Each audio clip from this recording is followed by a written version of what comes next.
Hello, so my name is Reese and I'm a private pilot. I got my license in November of 2024, so just a few months ago. Today I'm going to be talking about what I think are essentials as a student pilot.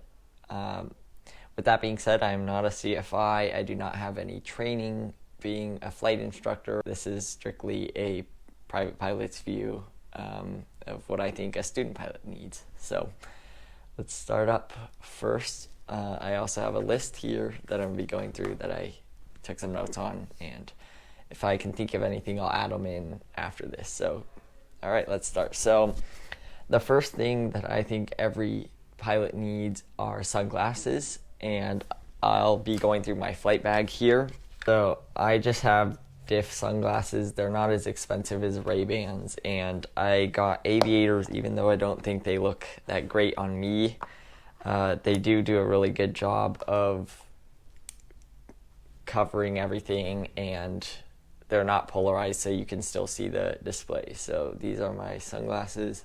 At first I was using cheaper sunglasses because I figured I'm a student pilot and these things are just going to get broken at some point anyway. So I did take really good care of these, and I'm glad that I was able to keep them in good condition. The second thing is a headset. So I'll pull out my headset here. So I got the Rugged Radios headset, and I think this is a good headset because it was like $90 on Amazon, and I didn't want to spend $900+ on a headset that, again, I ran the risk of it getting destroyed during my training. I didn't know. So I've also kept this in really good condition, and I'm glad that it is still in good condition because I'll just use this until it's worn out, and then I'll get a nice headset. So this is my Rugged Radios headset.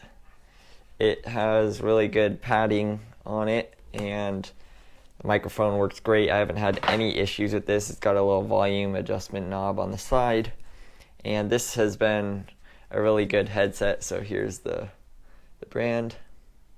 Highly recommend this. I have not had any issues with this, and I use this for over 2 years. I can proudly say that this is a great headset, and I think anyone that is looking for a cheap alternative, this right here works. Something that kind of tag teams with that headset that I think would have been really useful for learning radio calls. So this is like a recorder almost, and you just plug it into your phone. I have my adapter to my lightning port on my iPhone. It has a 3.5mm headphone jack on it, and this plugs into the plane, and then your headset goes into here, and then your other headset port goes into the plane as well. So anytime you take a video on your phone, it records the ATC audio in that video, and I think that would be very beneficial for learning radio calls as a student pilot. Go ahead and give this a try, and I'm going to leave Amazon links in the description so that it's really easy for you guys. And no, I'm not paid to do any of this. I'm just doing this strictly to help other people. So the other thing I recommend is a knee board. I have my checklist on here, so don't mind this, but this is a knee board that I got off of Amazon. It was cheap. It was like $11. It is by Spider Wireless. I don't know if you can see that down there. And it has all the different equipment stuff. It also has the light gun signals printed on it, which is helpful.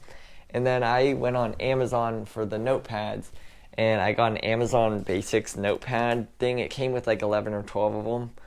I'll have a ton of them. They easily tear out, and so I think they're perfect. They're big enough lines so that your writing can be in between the lines, because I know when you're trying to get the ATIS or write down any other airport information, it can be stressful. You got to write quick, so having the big lines to write in is helpful. If you have an iPad, I recommend this iPad mount. It's just a clip, and it's soft padded, and your iPad goes into here. You just flip the little switch on the back, and then this can slide. I didn't have an iPad during my training. I just got it towards the end of my training, and it is very useful as a private pilot, but I don't really see the need when you're a student pilot because you're going to be using your paper maps anyway, your charts. So if you are a student pilot that uses an iPad, this is perfect. It just straps around your other knee so you can have your knee board and your iPad mount. You're also going to need a logbook. This is what you're going to use to track all your flight hours. I'll just kind of skip to pages that haven't been used. They look like this. And then I also highly recommend having tabs. The tabs will be useful for literally everything you do. I also recommend having a ACS, an Airman Certification Standards book. It's actually in my car. I wish I had it with me. I will insert a picture of that. I wish I had that from the start. I got my ACS towards the end of my training, and it would have been really nice to have that and know where everything is, because when my check ride came around, I was kind of like scrambling to tab it out, and it would have just been so much easier if I already had my ACS, was familiar with it. So yeah. Also recommend having a PHAK, a Pilot's Handbook of Aeronautical Knowledge, again up to date, and that's actually in my car right now too. I'll also insert a picture of that. It's going to be really useful. You can reference things in it, and yeah, it'll be really helpful for your studying. I also recommend a FAR AIM, which is also in my car. And that I recommend because for the same reasons as the PHAK and the ACS. Also recommend having sectional and TAC charts plus a chart supplement. I'll pull out this. This is way expired, way expired, but I just have this. And here's actually a really good example of all the tabs. I've written out some of the airports that I can quickly flip to. You're most likely going to be forced to get one in your training anyway, same with the sectional and TAC. And remember to keep those up to date, because on stage checks and check rides, they're going to want to see those up to date anyway. So yeah. I also recommend flashcards. You can use 3x5s or bigger cards like I have here, and I just write really neat, and less is more in my opinion. It's easier to read. So here's some of my note cards, and these are going to be really helpful for studying as well. The whole thing with becoming a private pilot is studying and being ready for all your stage checks and inevitably your check ride. So yeah. I also recommend having an ID badge holder. Most likely at your airport they're going to want you to get a badge, and so I'll kind of block this out because, you know, for obvious reasons, but my airport gave me just a little like clip that goes around the badge, and then you just clip it to your shirt, but I knew I'd forget that and end up washing it or whatever. So I got a lanyard, and as well as this little draw thing. That way when I scan it to the gate, it's a little easier. And then this protector for it as well, just so that it doesn't get scratched up or marked or anything like that. So yeah, I highly recommend this. All right, the next thing is a small flight bag, but something that's also able to fit everything you need. So I have a really tiny flight bag, easy to carry around, easy to just throw in the back seat of the little Cessnas. And yeah, so I highly recommend this. Let's see. Another thing I recommend are foggles. You're gonna need them for your check ride and all your stage checks, at least for instrument stuff like that. So you're going to need foggles at some point, and I ran into some issues where the plane that I was flying that day didn't have foggles, and it would be like a stage check or something like that, and then obviously you can't pass the stage check without doing the foggle work. So just carry around a pair of foggles, okay? You'll thank me later on that one. Ooh, that's a good one. Having many pens and pencils and highlighters and other drawing utensils are going to be very helpful, because you're going to need to be writing stuff and taking notes a lot. So having a good pen is going to be very beneficial. Another thing is going to be having a headlamp. I don't have mine on me right now, but you're going to need that when you do some night flying, and it needs to have the red light on it as well, because when you fly at night you're going to only be using red light. It's easier on your eyes to focus in on things, but also having a bright white light on it for your pre-flight is going to be very helpful as well. Another thing I highly recommend is having just a small hand sanitizer.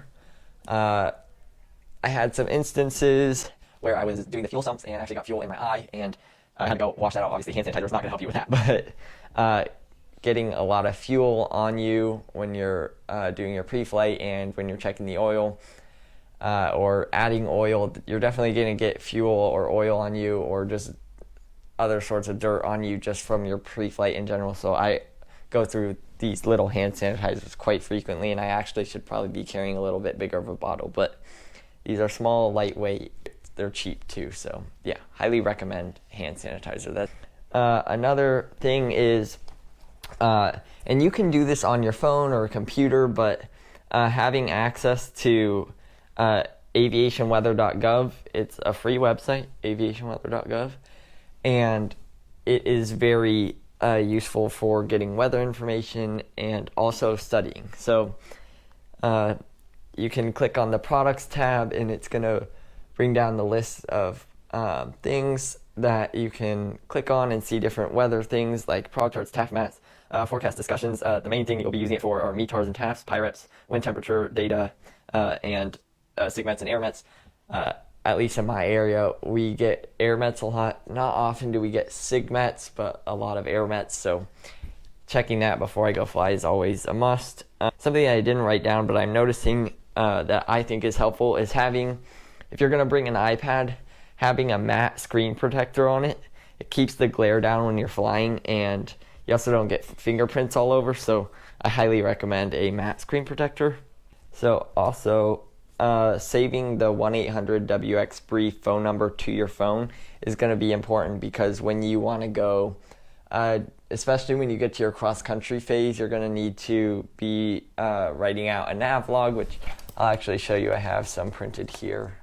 So here's a nav log.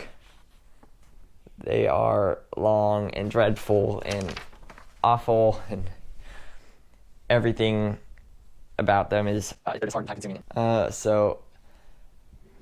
You're going to also want to save the 1-800-WX-BRIEF phone number to your phone. When you get to your cross-country phase, you're going to need to be calling weather briefers to make sure that you're good to go on your flight. And I routinely call weather briefers. Just if I'm going to go to 20-mile flight, I always call a weather briefer. Nobody calls them anyway, so they're pretty happy when people call them. So they will help you get weather information, and I'll tell you about different obstacles and AIRMETs and SIGMETs and everything. So I recommend saving the 1-800-WX-BRIEF phone number to your phone. And the last thing I'm going to say is start studying for your written exam. When you get towards the end of your training, your instructor is going to say, okay, you need to take the written, and I was told that like the last 2 months of my training, and I was scrambling to study and get ready for it, and it was just stressful. So just start studying for your written little by little using the ACS, PHAC, FAR, AIM, and the flashcards are going to be your biggest help, as well as you're going to take a practice test. At least my flight school gave me a practice test for the written, which greatly helped me. So anyway, thank you for watching my video. I hope you guys got something out of it, and if you have any questions, you can comment below and let me know. Or if you have any feedback. So thank you very much, and I will see you guys on the next video. Thank you. Bye.